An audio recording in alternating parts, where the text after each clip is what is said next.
social media companies are continuing to crack down on content and really get more and more involved as a curator or a middleman between you and what you see, as opposed to what they used to be, which is just, sort of a hands-off bathroom wall type platform where anything goes. And it's not on me that's not my job. I don't look through it. I don't pick and choose what you should or shouldn't see. I'm just not involved in that sense. So look at this.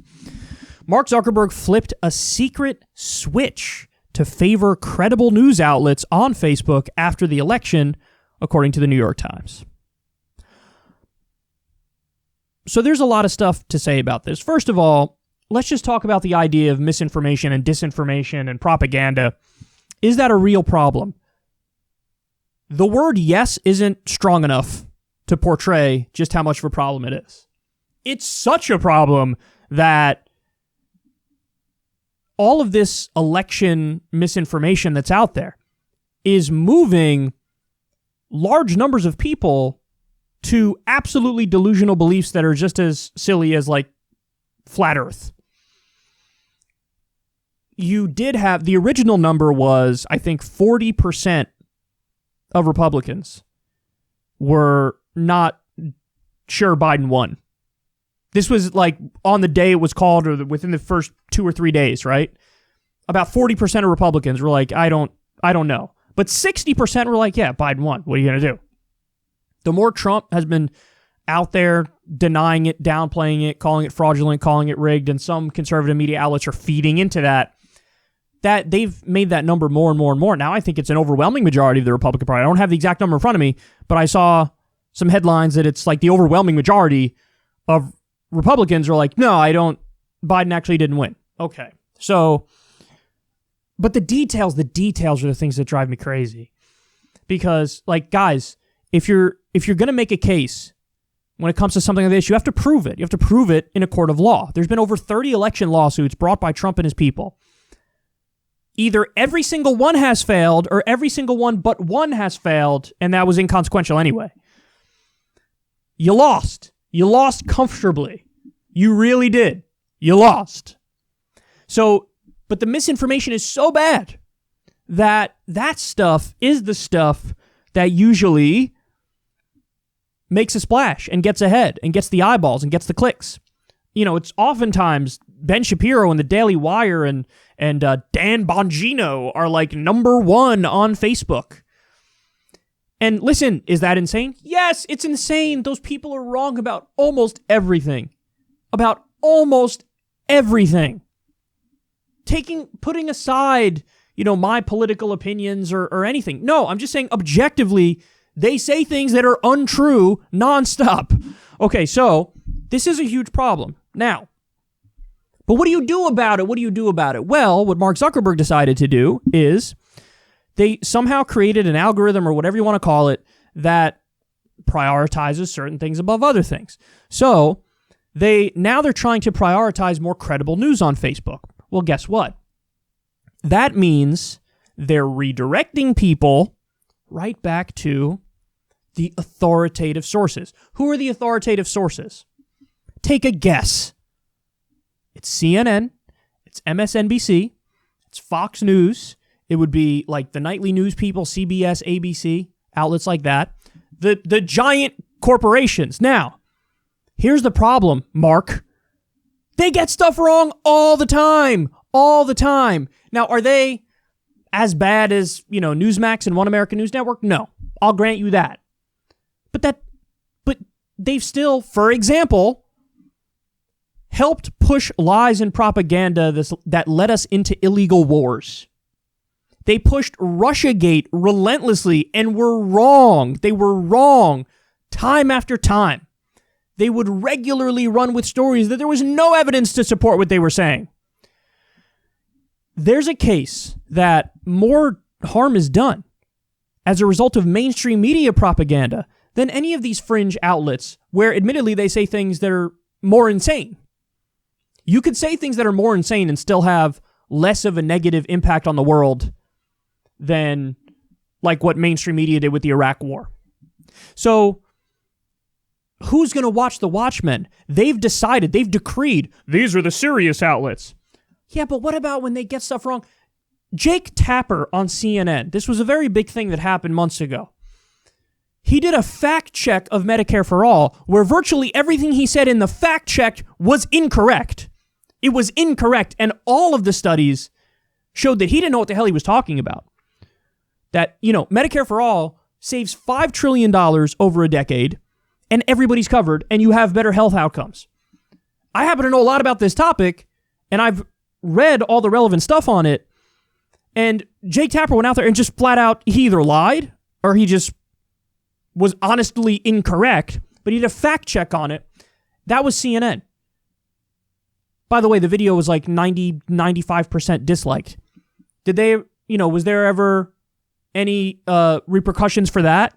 Was there ever any repercussions for getting Russiagate dead wrong or pushing us into wars? They were just dead wrong. Mainstream media was just dead wrong about what happened in Syria.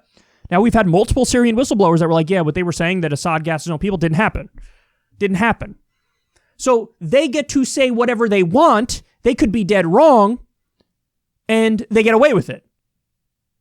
Because you have to determine, I think these are the outlets that tell the truth, and I think these ones aren't, but oftentimes that's incorrect. So guys, you cannot have a situation where you set up a ministry of truth, because then the old philosophical question pops up, who's going to watch the watchmen? Who's going to fact check the fact checkers? Why should I believe these people? Why should I believe them when they have a track record of being wrong about stuff?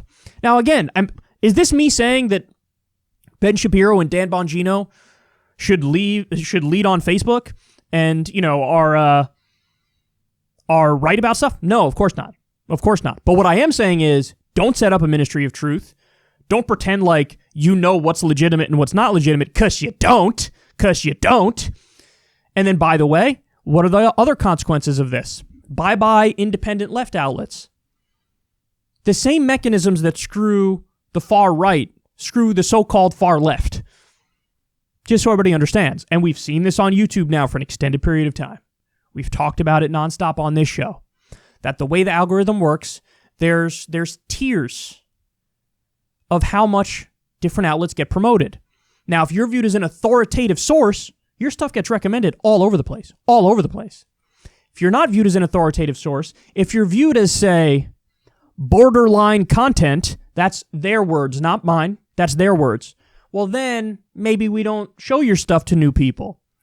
Maybe we try to not recommend it. Maybe the algorithm kind of screws you a little bit. That's what's happening with this show. If you'll notice, and a lot of people have messaged me and told me this, if you're somebody who watches secular talk regularly, yes, you will get recommended videos because you're already in the sphere of the show.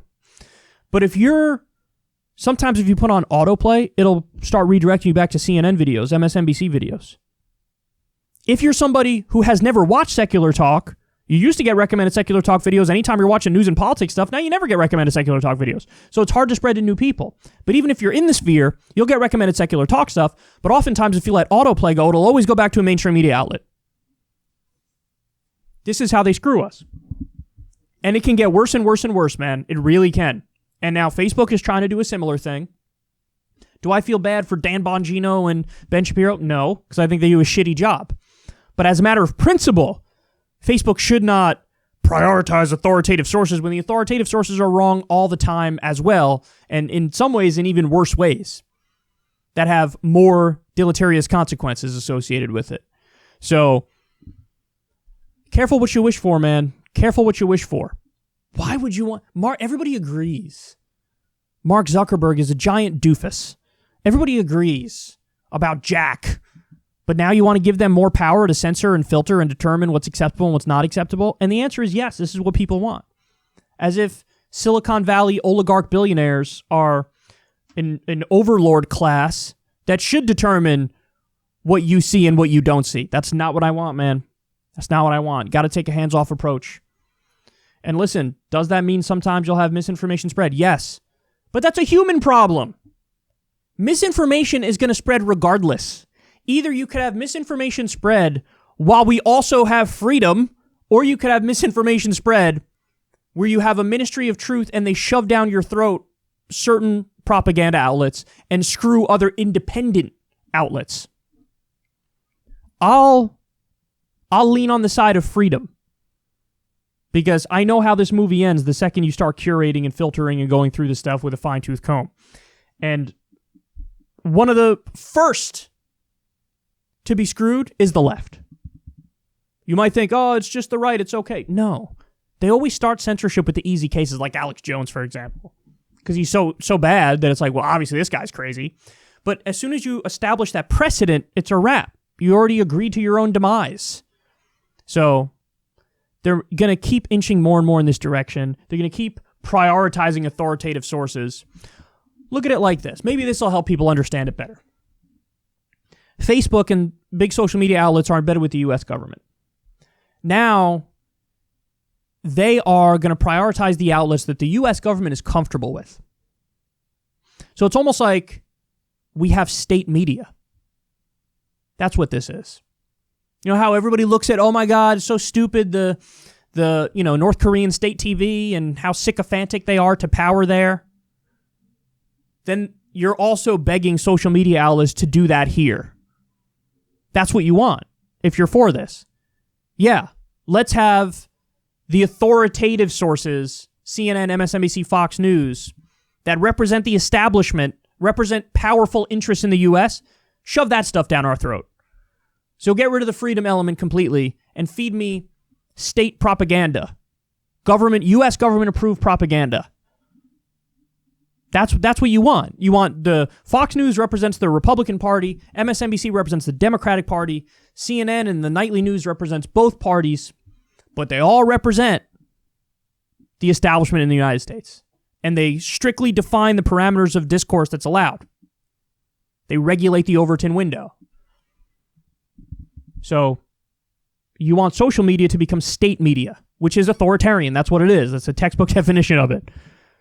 Careful what you wish for. This is not going to end well.